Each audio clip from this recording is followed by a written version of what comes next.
when my son was born and the doctor handed me my son. It's crazy as a father because I knew I would die for him, right? And I don't even know this dude. He could be a terrible human being, but I would die for him, you know? But when they handed me my daughter, oh, it was different. I was like, oh, okay. I would kill for you. And that is just a small glimpse into what you can expect from comedian Michael Yo when he heads to Cobb's Comedy Club next month, and he joins me now. Thank you so much, Michael, for joining us here on Live in the Bay. What's up? How are you? I'm so excited to be here. We're so excited to have you. That is the kind of energy we need here on Live in the Bay, so thanks for bringing that. Oh, I bring it every single day, you know. Just for San Francisco, though. It's just for you in San Francisco. And we appreciate that, you know, and we're going to actually be able to see you here pretty soon. But before we get into that, I have to ask you, you were on our New Year's Eve special with Nexstar. First and foremost, how did that go? What was that experience like? It's amazing. And what's great about this is, you know, I started this show like 2 years ago, and it's just... The New Year's Eve show is so fun. It's getting bigger and bigger, better acts and better acts. And I just love Nexstar as a company. They've really embraced me and put me on all these different platforms. But the show was so fun, and it's only going to get bigger. So it's a beautiful, beautiful thing. And your head guy over there is the one that discovered me for the New Year's Eve show. So thank you very much. That's what's up. That's what we do over here at Cron 4. That's so cool. And of course, you know, we were able to watch the New Year's Eve special. You did a phenomenal job. So congrats on that. I know you've been doing that for a couple of years. Thank you so much. Thank you. Yeah. Now, before we get into the comedy part, first, I would like to talk about, you are also an actor. You have a show coming out on Apple TV Plus. Tell me what fans can expect.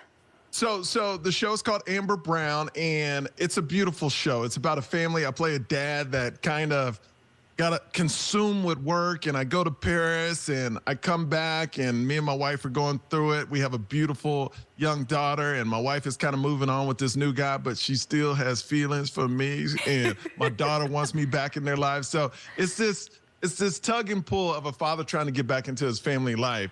But it's all done from love, and Bonnie Hunt, the legendary Bonnie Hunt, wrote it, produced it, directed it. So it's out there on Apple now. You can watch it, and fingers crossed for a second season because, you know, it's critically acclaimed. A lot of Variety and a lot of magazines wrote about it. So I'm super excited about it, and I love people seeing me on that on a different level besides comedy as well.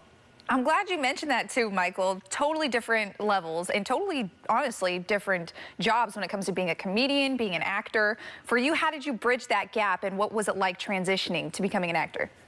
Well, you know, I started as a host, entertainment host. I was on a lot of different outlets. And then I kind of got to a point where it's like, I want to be able to do comedy because I was on Chelsea Lately. And then Joe Coy was my mentor at comedy. He said, "You're funny. Why don't I take you out on the road?" And he taught me how to do comedy, Joe Coy. And now he's selling out stadiums. And I was with him when he was barely selling out clubs. So it's kind of a beautiful thing to see him blow up. And I'm kind of following the same path. So that's what's so exciting about San Francisco, because actually San Francisco was one of the first cities that invested in me like 11 years ago in comedy. They put me on first. And normally I do a full weekend and sell out shows, but I'm only doing one because I'm shooting a bunch of different stuff. So I'm doing one show for one night, and I'm excited to see San Francisco. We're excited to have you, and I'm glad you brought it up. Coming next month, tell us about the comedy special, where you're going to be at, and where people can find you. Okay, so first of all, the comedy special, go to michaelyo.com right now. It's called I Never Thought. And the beautiful thing about the comedy special, it's a thing where if you haven't seen me, you can see me on a different level and then come out to the show because I got all new material, and I'm going to shoot my next special in September. Like I said, one night, March 9th, 8 o'clock, only one show. Only one show. It's all, I mean, tickets are selling like crazy. It just went on sale. So get them and let's sell this out. And then when I come to town, I'm going to go on Cron, and me and you, we're going to co-host the show together that day. I want to do that. I want to co-host the show with you. Oh, yeah? You want to co-host the show with me?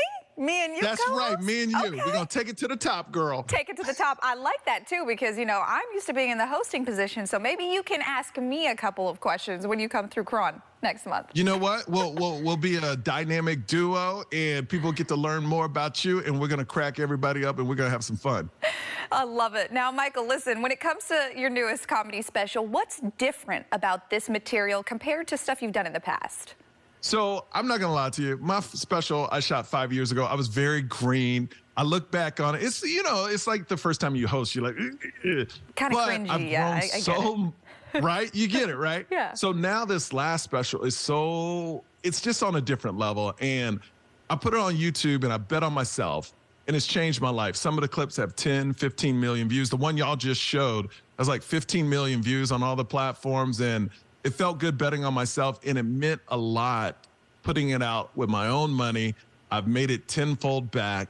And it's a thing where my wife, she was like, all right, let's spend this money and hopefully it comes back. And she believed in me and it did. And that's what makes it so special. So that's why I'm telling everyone in San Francisco, watch that and then come out to my special. So that's what makes it different. It's just a lot better. That's the first thing. And then it's more personable. Well, that's amazing. It's like you said, it's a little bit more personable. So maybe when people come out to come see you at Cobb Comedy Club, when you come out here to San Francisco, they'll maybe get to know a little bit more about Michael Yo, right? Is that what you're saying? They will. And then they'll learn about, you know, I'm a girl dad and a son dad. So I'm going through this weird thing. Like my daughter's 3 and my son is 6. They're black, white, and Asian. We gave birth to pandas. We got little panda bears walking around. But it's interesting, like being a father to a girl and a son and balancing that, you know, it's very different. So I talk about all these families' experiences. But what's great is I like to call the show The Great Escape. You know, I don't talk politics. It's just a place you can go, have fun, forget about the real world for an hour and a half, 2 hours, and go back to your life. I love that too, because everywhere we look, everywhere we go, it seems like we're bombarded with news or politics. So when we can get an escape, especially if it's going to make us laugh, everybody needs to dive into something like that. And you know what? That's what it is. It really is a great escape. It's just for people to come out, laugh. And yeah, we're all different, but we all can have fun one night together and just enjoy the moment. You know, enjoy the moment without hearing about all the disagreements in America. This will be actually fun. So excited, and I'm really, really looking forward to it. And like you said, you're going to come stop by Live in the Bay again in person next month, so we're looking forward to that. But what's next? Anything else that we can look forward to with your work? Yeah, I'm waiting on season 2. I have a new TV show they haven't announced that's coming out on, I can't even say where it's coming out, but it's going to be 20 episodes. And then waiting for season 2 of Amber Brown. And then I have another project they haven't announced coming out. So it's going to be, hopefully by the time I get there in 3 weeks, they would have announced like 2 of the 3. So I'm excited. I'm excited. And then, you know, co-hosting with you is going to be amazing. Well, we're really looking forward to it. And I'm having so much fun right now, actually. Before I let you go, Michael, I want to ask you our question of the day. I don't know if you know, but today is technically Fat Thursday, which means this is the day you stuff yourself, you know, with all the sweet treats or whatever you want to do. So our question of the day, and I want to ask you, what is your guilty sweet treat? Sweet treat? Oh, or it's got to be treat in general, chocolate. anything. Oh, well, if it's anything, it's pizza.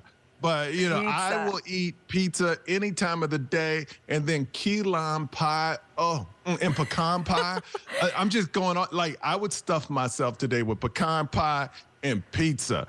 You know, that's my jams right there. Well, that's maybe you should. Now you know it's Fat Thursday, so now you have an excuse.